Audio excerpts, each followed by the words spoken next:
Alright, I know I've said this a million times before, but there really isn't any more advice I can give you in this level. It's just the same underwater level that's been going through the entire game. Yeah, I think there is an introduction of a new type of enemy, which is that electric eel. But in this case, you don't really need to, think about it. Just spin him as soon as you see him. Don't wait, because if you wait, you'll just lose too much time. So just keep spinning him.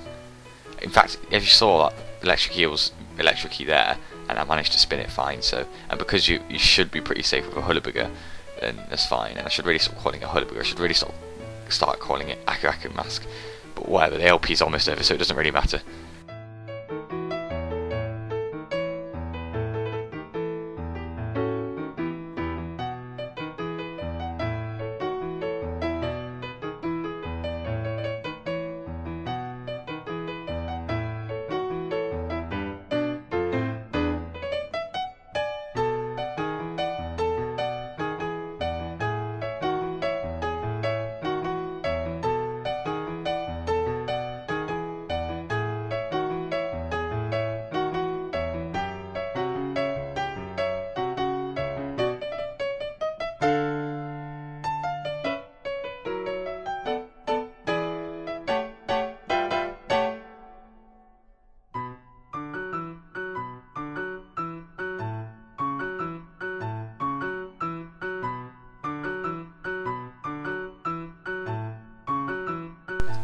We're on the last 3 levels, and this is where it starts to get difficult. These ones, in these last 3 levels, there's not really anything new, but it's just a lot harder. For example, this one I found definitely, as expected, because the last flying level is definitely the hardest out of all the flying levels to get the platinum on. Normally you're just following the same strategy, go for all the speed gates, collect all the time crates, avoiding enemies, but because there's loads of enemies on the screen, and the blimps as well have a lot more health and move faster, it's more difficult to get it within the time limit. In fact, it took me quite a few tries to do it, and I only just got it in by a second. So I think the difference with this one is a lot of the times when you're going towards a blimp, normally there's no enemies or hardly any enemies, but in this is quite a lot of them. But so it's imperative you take those enemies out or just avoid them, which way you want to do before you attack the blimp, because you have to strike that blimp and destroy it as fast as possible. So you need to be aiming right at the target cortex face before you can even shoot it. Because otherwise you're going to lose time, and you need to destroy those blimps straight away. With the other ones, don't really affect your time because you're just going to continue forward anyway. But remember, you don't continue forward until you destroy the blimp. So if you come across enemies, if you think you can destroy them before you attack the blimp, then do that. If you can't, then just try and avoid them.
This is just a regular sewer level, except it's a lot more difficult, and it's made a lot more difficult by those really annoying frogs that just seem to jump out from just off screen to get you, so it can catch you off guard. Obviously, don't jump on them, try and spin on them. Problem is that sometimes when they're jumping high enough, your spin won't do anything, and they'll just jump on you, because that's how they attack you. They jump on you, you see, and then you end up getting hit. So spinning doesn't always work. So that's why you'll see later on, I'll jump and spin. You know, because if I jump and spin, then it's guaranteed that the frog isn't going to go over me. So yeah, that's the only advice I can give to get past the frog. And obviously memorise where each frog is so you can spin before they even get on the screen, because you're going to need to do that.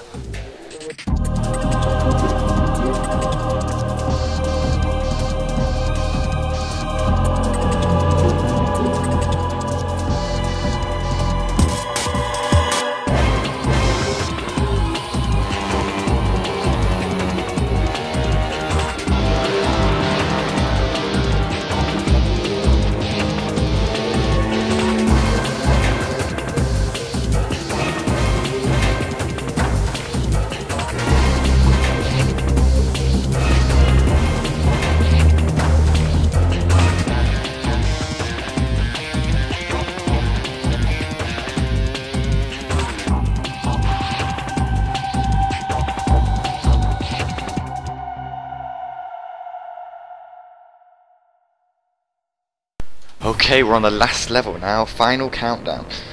And once again, I'm not going to torture you with a reference from the song.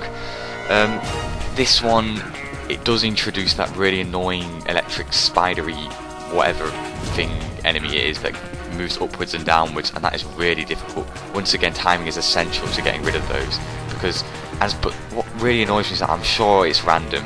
Because sometimes, even though I've gone just as fast as other times, the electric spider thing has had its hands up or not down, and vice versa, and it's really difficult. So don't count on it being in a certain orientation when you get to it. You know, just try and just take care of it as you see it. Don't expect it to do something. And of course, those red and green platform things are annoying again. Jump on them straight away. Don't wait for them. Just jump on them straight away. And well, that's all the advice I can give. And that's all 20 Platinum's done. So next episode we're going to be defeating the final boss again and seeing the secret ending.